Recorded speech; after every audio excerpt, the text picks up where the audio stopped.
Morning, everybody.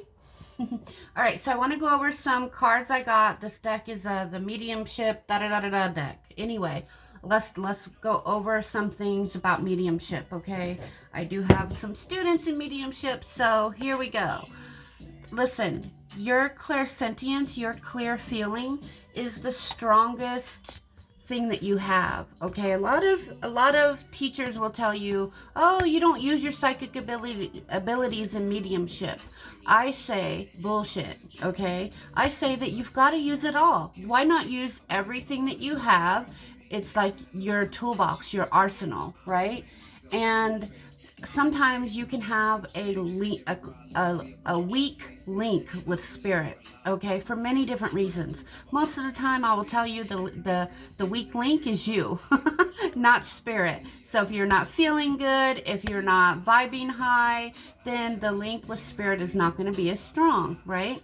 Now, clairsentience is the most natural of all the psychic senses. It's the ability to sense the emotions or feelings of other people, animals, and your surroundings, as well as people on the other side. So don't underestimate the power of clairsentience. It can assist you in all areas of your life and enhance your connection with spirit. Our bodies act as one big psychic antenna. When meeting someone for the first time, most of us have a gut response. Or when walking into a room, it's possible to feel vibrations. When a medium is working and using their ability of clairsentience, they're able to feel or sense the spirit's energy, whether it's male, female, young, old, and the nature of the illness that might have taken the spirit to the other side. These are all things I call discernment identifiers that you want to have for your sitter. Okay, the medium should be able to describe the spirit's personality, their mannerisms, and in some cases, take on the characteristics of the spirit. I do that all the time. Sometimes I'll talk like them, or I'll kind of act like them. I'll just feel a little bit different, and I know that that's not me. The more that you do this work, the more that you'll realize when spirit is kind of really honing in to give the message to their people, their loved ones, through you, because it's like a light partnership that you let happen. There's no other way to explain it. You just have to keep working in it. So clairsentience is felt through the solar plexus. Okay, that's why that's there on the picture. You can strengthen this ability by practicing daily, focusing on your solar plexus center, and ask yourself what you're feeling. Be sure to do this when meeting someone new or making an important decision. Okay, clairsentience is very important. Okay, another important thing as a medium, especially a beginning medium, you need to have a freaking notebook, unless you have a very good memory. Symbols. Spirit people, they communicate with us in different ways. They can do so with words, images, and feelings, as well as symbols. So, for example, I know that when I'm reading for someone and I see this symbol, by my God, if I just see this symbol in my head, I see a fist smacking a hand, I know that that person passed in a very sudden, unexpected way that they themselves and their loved ones were not ready for. So that is one of my symbols to let me know about how they passed, whether it was, because some people know when they're going to pass. Like my mom, she had stage 4 cancer. She knew she was going to pass. We talked about it.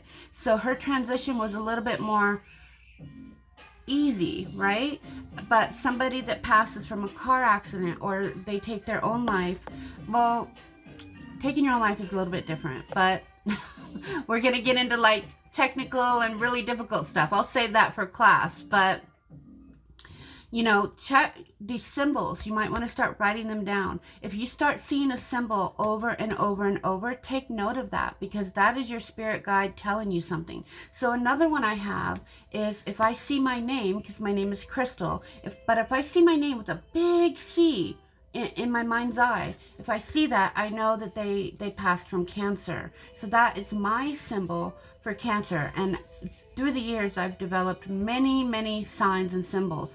However, some of them I don't see. Some of them I just feel. Okay, so that's again going with the clairsentience. Some symbols you don't see. I call it see feel. You feel it and see it. You know what I mean? You feel it, then you see it. All right, so that song's not doing it for me. All right, so the Medium's Toolbox. Yes, as a medium, you have access to the most amazing set of tools, namely, this Medium's Toolbox. Okay, Spirit accesses this resource by providing information, signs, symbols, and inspiration to enable you to be a more evidential medium. And you want to, if you're a medium and you're wanting to do like professional paid readings for people, you have to bring evidential information, and your sitter, your client, will have a certain idea of what they expect. So for me, when I do a reading, I always ask what their goals are in the beginning. Okay, some people have expected me to speak Spanish because their loved one is Spanish, and I myself am not Spanish, so I cannot do that.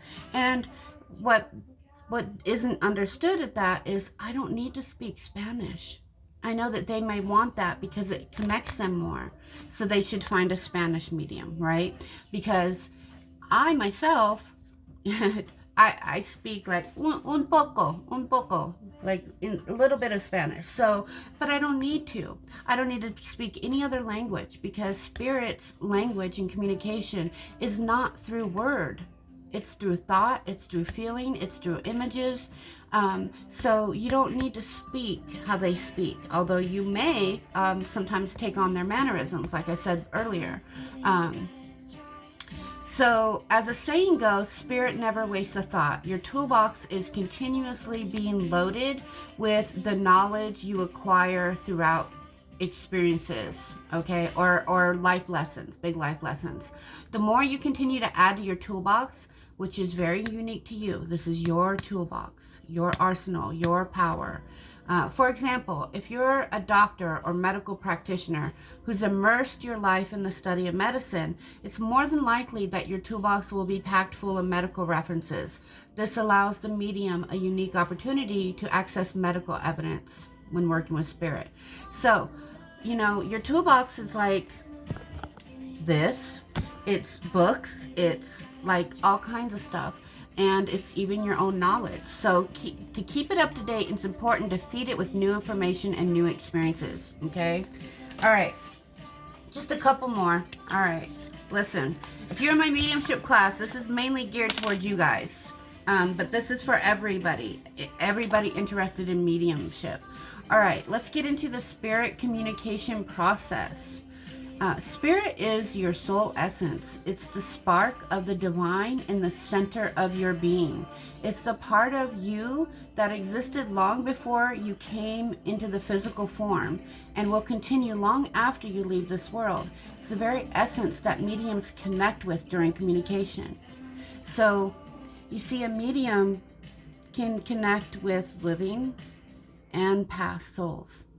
Okay? But we specialize in speaking to the departed because that's what we're supposed to do, right? So listen, from spirit through spirit to spirit is a common mantra that mediums use to remember the purpose and process of mediumship. It's the formula in which the energy of Spirit flows during communication. It's the understanding that the soul essence of those departed connects to the soul essence of the medium. So it's kind of like a soul link. And that's what I always tell my students, no matter when I'm teaching. I always say, think of your solar plexus, and that's why this card came out today. Think of your solar plexus, okay? Think of that as your energy center, where your soul is housed, where your gut feelings are. It's where your knowing is, right? So think of that every time you try to link with Spirit, and see that going out of you and linking in with them. So we all develop our own way. For me, listen, we're on a certain vibration, okay? And to meet up with spirit, we gotta vibrate higher, or the connection's not gonna be good. So but when I vibrate higher, I see myself going into this kind of like tunnel. It's like this white tunnel of light where spirit comes down because their vibration is so high, they have to lower to come speak to us, okay? They speak fast. That's why when I am channeling, especially like on lives or whatever, and even now, because I am channeling a message that mediums need to hear, I was meant to tell this. So yeah, the clairsentience is the key, okay, to unlocking the spirit communication, okay? And the last one, linking with spirit. So the first and most important step when you connect and communicate with spirit is to create a solid and clear link, like I just said. Like I said, you link with them. And so I see it in this tunnel. And the reason I do that is because our lives, just because you're a medium, your lives can get hectic, your lives can get crazy. You can get in a fight with your boyfriend and then you got a reading 30 minutes later. Let's just keep it real. I'm here to keep it real, okay? And so how you do that, you got to vibe and step away from your human shit to be able to give a reading, okay? We're all human, all right? But if this is your money, is this how you're making money, then you have to do a honor to your sitters and your clients. You have to, like, put your shit aside to deal with the message for them, because when doing mediumship, this is no joke. You are the go-between between a loved one, okay, and their departed one. And so that needs to be taken seriously. All right, I'm not going to take any more of your time. If you have any questions about mediumship or anything I've said today, or any experiences or anything you want to comment on, comment below. I got you. Much love all. Much love to you all. Bye.